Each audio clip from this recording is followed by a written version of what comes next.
ثابتة للأنبياء والآيات ثابتة للأنبياء والكرامات للأولياء حق. Donc, toujours pour parler des prophètes, les miracles des prophètes, eh bien, on y croit. Et aussi les karamats des awliya, on y croit. Et il faut bien comprendre qu'il y a un lien entre les deux.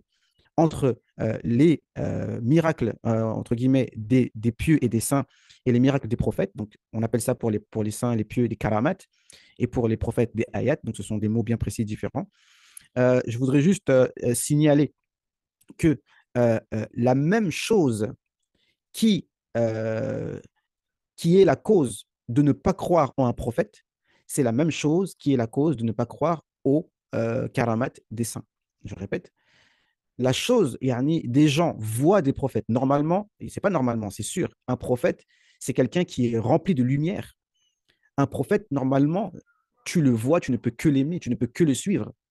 Mais qu'est-ce qui fait que certaines personnes voient des prophètes, comme Sayyidina Yunus, comme Sayyidina Nuh, comme Sayyidina Isa alayhi salam? Comment tu peux poser ton regard sur des personnes comme ça et ne pas les croire? Donc, ça veut dire que ces personnes, déjà, premièrement, c'est qu'ils ont un manque de. C'est Allah Azzawajal les a privés de tawfiq, ça, c'est la première des choses.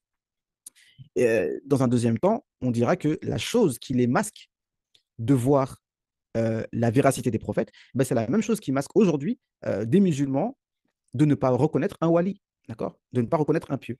Et en deux mots, pour reconnaître un pieux, il faut faire un effort sur son nefs et arrêter de se faire des images dans notre nefs de ce que ça doit être un wali ou de ce que ça ne doit pas être.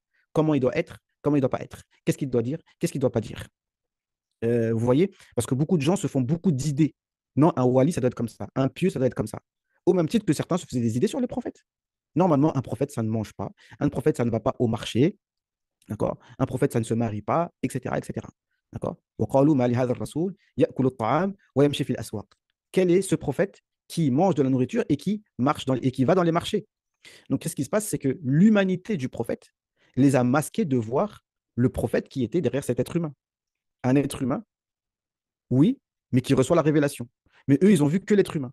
Et ils n'ont pas vu celui qui reçoit la révélation. Vous comprenez? Et c'est pareil pour les awliya. Ils ne voient que l'être humain et ils ne voient pas les karamats qu'il y a sur lui. D'accord?